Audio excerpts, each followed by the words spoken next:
On est déçu dans le lien quand on a donné notre confiance et qu'on s'est senti trahi, blousé, menti. Et ça arrive bien plus qu'on ne le croit. Et ça arrive une voire plusieurs fois dans une vie. Et ça ne peut pas ne pas arriver. Il y a un moment donné, on est tous déçus par leur relation. Et c'est humain, c'est normal. Le but de cette vidéo, c'est de pouvoir décrypter le plus vite possible ces relations qui sont susceptibles de nous blesser. Ou alors de les décrypter suffisamment tôt pour pouvoir mettre une limite.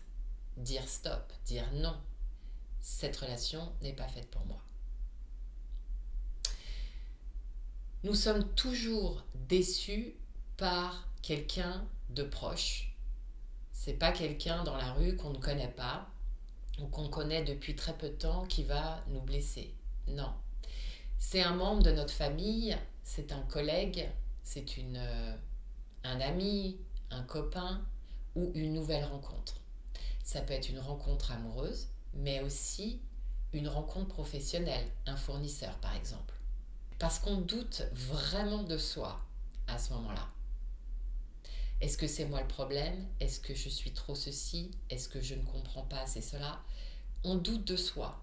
Et ça, c'est ça qui détruit. On n'a pas à prendre personnellement le comportement de la personne en face de nous. C'est pas possible. La personne qui nous trahit, ou on se sent trahi par cette personne, ne veut rien dire de nous. Elle parle uniquement d'elle. Qu'est-ce que fait une personne au départ pour vous séduire?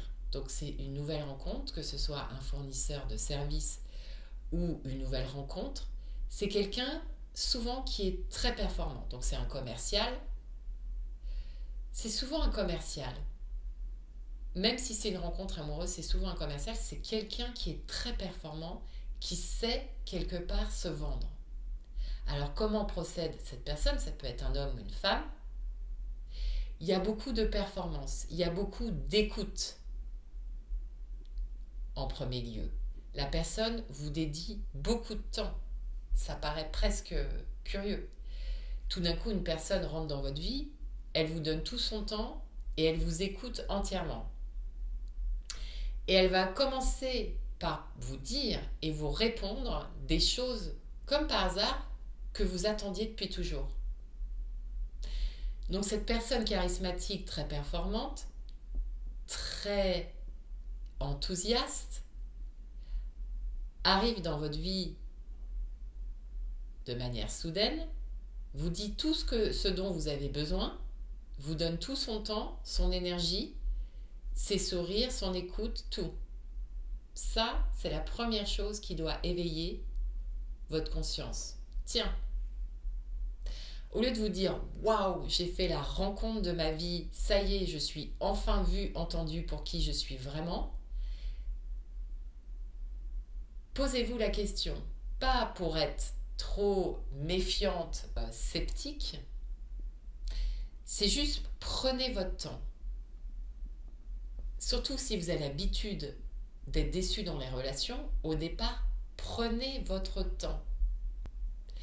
Quelle personne en commun connaissez-vous?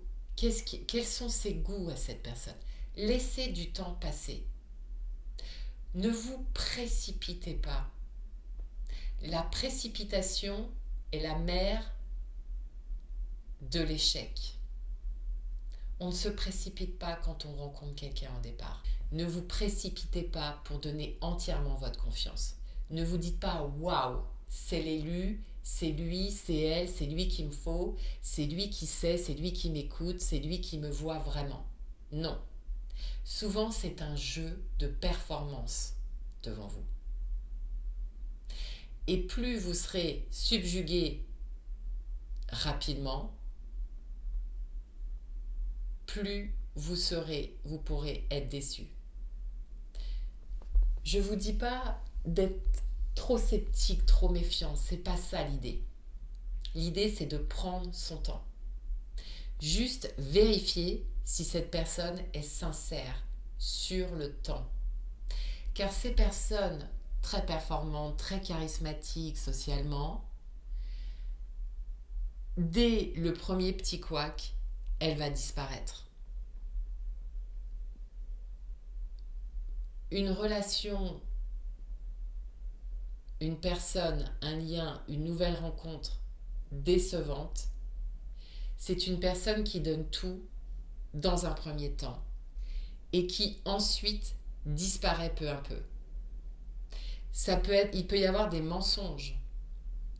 Dès que vous avez signé le contrat, dès que la personne vous sent attaché, elle disparaît. C'est ça, les rencontres qui déçoivent le plus. Qui vous fait douter. Puisque du jour au lendemain, la personne disparaît, vous vous dites, c'est moi le problème.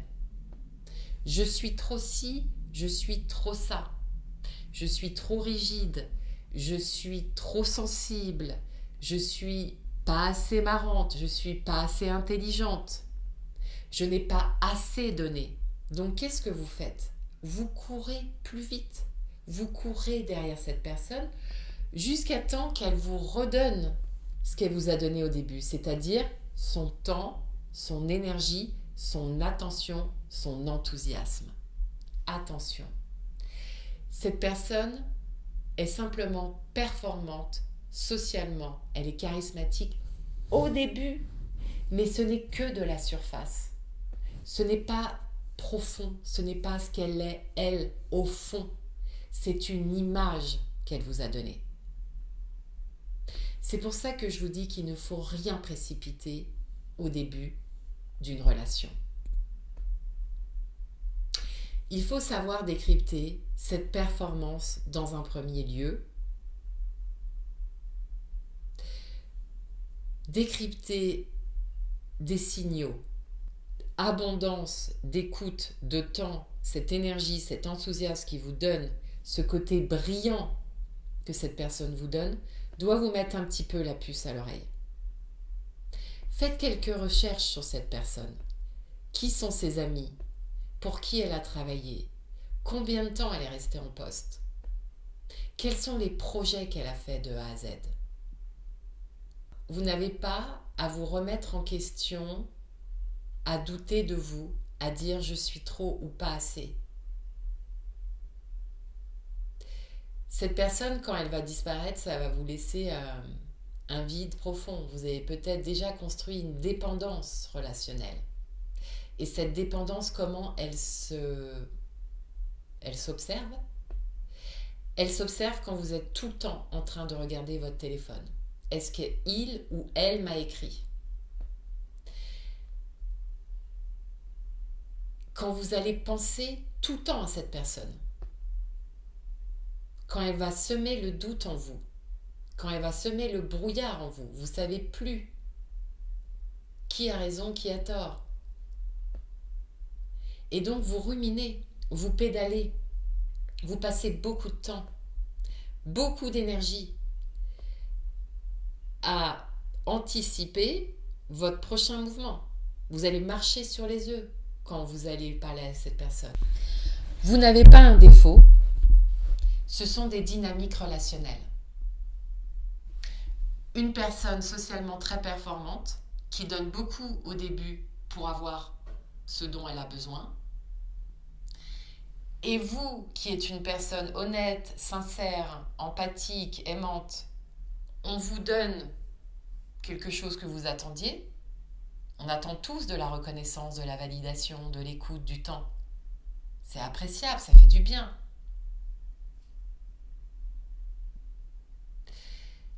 Mais c'est décevant quand la personne s'enfuit après. Cette personne ne reviendra jamais, vous la retrouverez jamais sous cet angle de performance, de charisme du début. Cette personne qui fait ça, c'est en quelque sorte un imposteur. Que ce soit au travail, que ce soit un membre de votre famille, un ami, un copain, c'est de l'immaturité émotionnelle.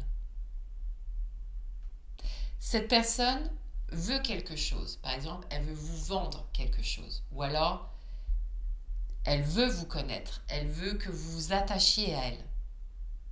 Peu importe son objectif, elle va tout faire pour l'avoir. Et une fois qu'elle va avoir ce dont elle a besoin, elle s'en défait ou elle joue avec. Ces personnes qui sont très fortes en surface, profondément, il y a du vide. Les personnes immatures émotionnellement n'ont pas beaucoup d'empathie et d'amour sincère et durable pour quelqu'un. Pourquoi ? Ce sont des personnes qui ont eu un ou plusieurs chocs émotionnels quand ils étaient petits, et à ce moment-là, dans ce choc émotionnel, ils ont arrêté de grandir émotionnellement. Ils sont restés bloqués à un âge, tout dépend à l'âge à laquelle ils ont eu le ou les chocs émotionnels, ils sont restés bloqués ici à ce moment-là, et ils ont vieilli après, mais ils n'ont pas grandi émotionnellement. Ils sont restés bloqués à ce niveau-là, et ils se sont créés une réalité parallèle.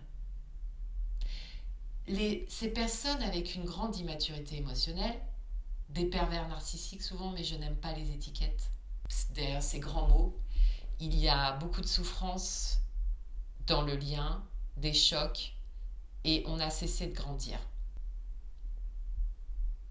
Ces personnes vont continuer à réagir toute leur vie jusqu'à une certaine prise de conscience, s'ils arrivent à en avoir une, s'ils ont la volonté de changer. Ils vont toujours réagir de manière enfantine. Je veux ça, si j'ai pas ça, je vais bouder. Si j'ai pas ça, je vais faire une colère.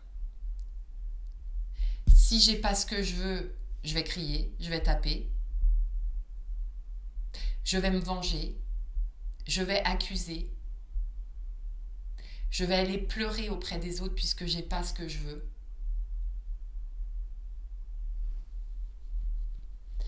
Je vais dire que le problème c'est l'autre, c'est pas moi, c'est jamais moi. C'est un enfant ou une enfant. Si vous reconnaissez ces dynamiques-là, il est temps de dire stop. Même si ça fait mal, même si vous souffrez, vous ne pouvez pas sauver les personnes immatures émotionnellement qui sont restées bloquées à un âge précoce. On ne peut pas changer des gens immatures émotionnels. Ça doit venir d'eux. Vous pourrez tout faire, mais automatiquement vous retournerez dans la même dynamique relationnelle. Tôt ou tard, ça reviendra. Il peut être gentil un moment, mais ça reviendra. Ces personnes ont une réalité différente de la nôtre. Ils se sont créés leur propre réalité. Je dis pas, ce sont des gens qui souffrent énormément. Le problème, c'est qu'ils ont besoin que les autres souffrent avec eux. Qu'ils aient conscience ou pas, ils voient quand même des gens pleurer, ils voient quand même des gens qui ont mal, qui souffrent, mais ils le font quand même. Ils savent très bien ce qu'ils font. Ne vous inquiétez pas, même s'ils ne sont pas plus intelligents que la moyenne. Ce qui est marrant, c'est que j'ai des copines qui me disent « Tu peux pas t'imaginer comme il est intelligent. » Mais non. Vous êtes très amoureux, très attaché à cette personne. Il brille tellement dans vos yeux que vous dites qu'il est brillant, mais je vous promets qu'il ne l'est pas. Par mon passé, par mon expérience, ils ne sont pas plus intelligents que la moyenne, ils ne sont pas brillants. Ils sont brillants dans vos yeux, à vous seulement. C'est cette intensité, probablement au niveau intime. C'est très puissant, puisque cette personne fait la pluie et le beau temps chez vous. Le chaud, le froid. Ça fait monter en vous beaucoup d'intensité, beaucoup d'hormones, de chimie interne. Donc intimement, sexuellement, c'est très fort, mais ce n'est pas ça l'amour. L'amour ne fait pas souffrir. L'amour fait grandir. L'amour vous élève. L'amour vous apaise, vous calme. L'amour ne fait pas souffrir. La dépendance affective, c'est quand vous ne pouvez pas vous passer de quelqu'un, vous êtes tout le temps en train de regarder votre téléphone, voir s'il vous a écrit ou pas, elle ou lui. Est-ce que cette personne vous dévalorise? Est-ce que cette personne vous dévalorise auprès des autres? Vous le savez au fond de vous que ça ne joue pas, cette relation, cette dynamique. Vous le savez bien. Vous le savez. Mais vous ne pouvez pas faire autrement. Et c'est ce qui vous donne beaucoup de honte. Vous avez honte parce que vous vous sentez impuissant ou incapable de dire stop ou de quitter. Si vous arrivez à dire stop, vous menacez de quitter, mais vous ne le faites pas, vous restez. Cette personne vous prive de votre temps, de votre énergie, de votre créativité, de votre talent. Vous ne vivez pas. Votre vie est suspendue à un lien. Vous dépendez de quelqu'un. C'est très dur de l'admettre, mais c'est la vérité. Bien sûr, vous pouvez vous en sortir. Tout le monde s'en sort. Vous pouvez vous faire aider. Vous pouvez comprendre les dynamiques. Ce sont des dynamiques relationnelles super bien compris et illustrées aujourd'hui. Le ou la pervers narcissique existe. C'est un grand mot que je n'aime pas. Derrière se cache une immaturité émotionnelle, soit de graves blessures relationnelles du passé avec le père, la mère, la figure d'autorité, soit parce que cette personne a été mise sur un piédestal. Des grands psychiatres aujourd'hui disent que l'enfant roi, on élève des enfants rois beaucoup, c'est-à-dire qu'on ne met pas de limite aux enfants rois, ils n'ont pas de limite. Souvent, ils ne sont pas vraiment aidés au niveau émotionnel. Ces enfants ne savent pas gérer leurs émotions. Et des grands experts ont dit que ça fait des petits pervers. Il y en aura de plus en plus. Et c'est pour ça l'idée de cette vidéo, c'est pouvoir décrypter ces mécanismes relationnels le plus vite possible. Pour que vous puissiez retourner sur vos pieds, retourner sur terre le plus vite possible. Parce que privé de discernement, privé d'énergie, privé de votre temps, d'être dépendant affectivement de quelqu'un est absolument épuisant et vous vide de votre substance, de votre créativité. Ça vous isole, ça vous rend dingue.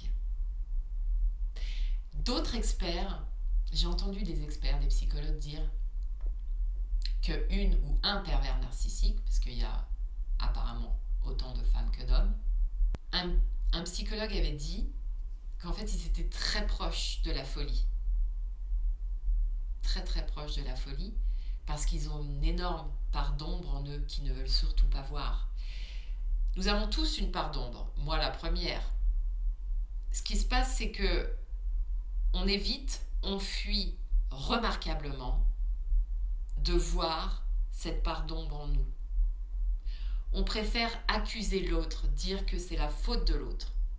On ne veut pas aller voir notre part d'ombre, alors que c'est en allant voir, en observant, en écoutant. C'est ok, c'est humain, on a tous une part d'ombre, on a tous notre héritage, nos dynamiques relationnelles, notre passé, nos blessures. Quand on commence à aller voir nos parts d'ombre, de les nommer, c'est là où on commence à récupérer notre pouvoir. C'est là qu'on peut commencer à décrypter et à surtout mettre des choses en place. Tous, à un moment donné dans notre vie, on tombe et il suffit, on a besoin, il est nécessaire d'ajuster pour se relever et recommencer. Tout est possible, c'est possible. Si vous connaissez un pervers narcissique, si vous êtes avec elle ou lui actuellement, le meilleur conseil que je peux vous donner, c'est partir. Ça ne s'arrangera pas. Ça ne s'arrangera pas. Sauf si cette personne réalise, prend sa responsabilité, dit enfin, oui, je reconnais, c'est moi. Je veux changer parce que je t'aime et je veux ajuster et je veux me relever et je veux grandir auprès de toi. Mais cette personne doit se faire aider. Je rêve d'accompagner les pervers narcissiques. C'est mon rêve. Cependant, ces personnes qui sont immatures émotionnellement ne reconnaissent pas leur part de responsabilité. C'est tout le temps la faute des autres. Si jamais des hommes ou des femmes se reconnaissent ou de immaturité émotionnelle, c'est-à-dire auto-centré, utiliser les autres comme objet pour me servir, prendre et ne pas donner. Donc ces personnes reçoivent mais ne donnent pas en retour. Il n'y a pas de réciprocité. Ces personnes, je suis là pour eux. On est tous plus ou moins autocentrés. Je dirais 80% des gens sur cette terre sont autocentrés. C'est aussi un grand expert dans les liens d'attachement qui le dit. Quand nous avons eu des liens d'attachement ambigus, ambivalents quand nous étions petits, c'est-à-dire un jour nous étions gentils, le lendemain nous étions méchants. Un jour on était aimés inconditionnellement, l'autre jour nous n'étions pas aimés, nous n'étions pas assez. En tout cas, quand nous étions petits, que nous n'avons pas pu être tels que nous étions vraiment, nous avons eu des liens d'attachement ambigus, ambivalents. Si je n'ai pas été entendu, écouté, vu tel que j'étais, si j'ai dû me suradapter à l'adulte et qui ne m'a pas donné assez d'attention, de l'indifférence pour moi, ou qui a eu parfois des moqueries, est-ce que j'ai ressenti de la honte dans ce lien? Je grandirais auto-centrée, parce que ce que dit cet expert, c'est que dans ces cas-là, on a été contraint de se débrouiller seul en fin de compte. C'est une boussole, la déception. Elle vous dit quelque chose de vous. Je suis déçue de ce lien. Je peux mettre une limite, je peux dire non. Je peux partir. Je peux reprendre du temps pour moi. J'ai de la valeur. Je compte. Je suis la personne la plus importante de ma vie. Je me choisis. Je récupère mon énergie, mon temps, ma créativité. J'ai suffisamment de valeur. Je n'ai pas besoin de cette personne pour être. Vous n'avez pas besoin de courir derrière qui que ce soit. Vous avez besoin de rencontrer une personne qui vous rencontre aussi. Vous avez besoin d'une réciprocité, d'un pont avec l'autre personne. En aucun cas, vous devez courir pour montrer la valeur à l'autre. Sauvez-vous en courant si une personne vous néglige ou ne vous respecte pas. Si la personne vous dévalorise, alors que vous êtes deux, mais encore plus si vous êtes plusieurs, partez. Effacez le numéro de téléphone et partez. Souffrez un bon coup, même si ça dure 1 mois, 2 mois, 3 mois. Faites-vous aider. Vous n'avez qu'une vie. Votre vie est courte. Vous n'avez pas à la subir pour quelqu'un qui ne vous mérite pas et surtout qui vous utilise. Cette personne ne vous aime pas, même si elle dit le contraire. Cette personne est incapable d'aimer.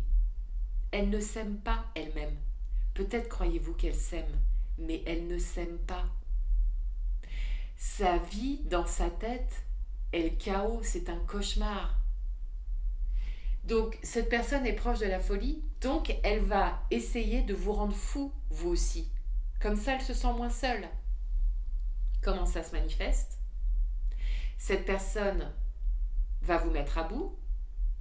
Une fois que vous êtes à bout, que la cocotte minute a bien monté, vous allez exploser et il va vous dire « Tu vois, je te l'avais dit, tu n'es pas bien, c'est toi qui as le problème. » C'est ça, la manipulation. C'est ça la destruction du lien. Il n'y a pas de lien réel entre vous.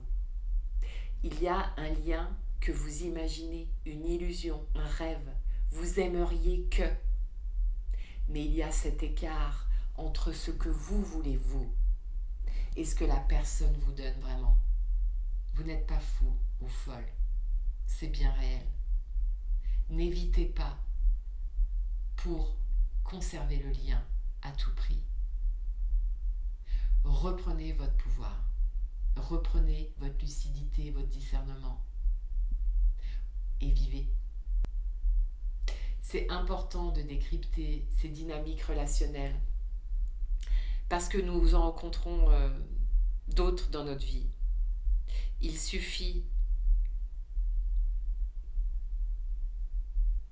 d'observer, de réaliser le plus vite possible pour retourner le plus vite possible sur nos pieds.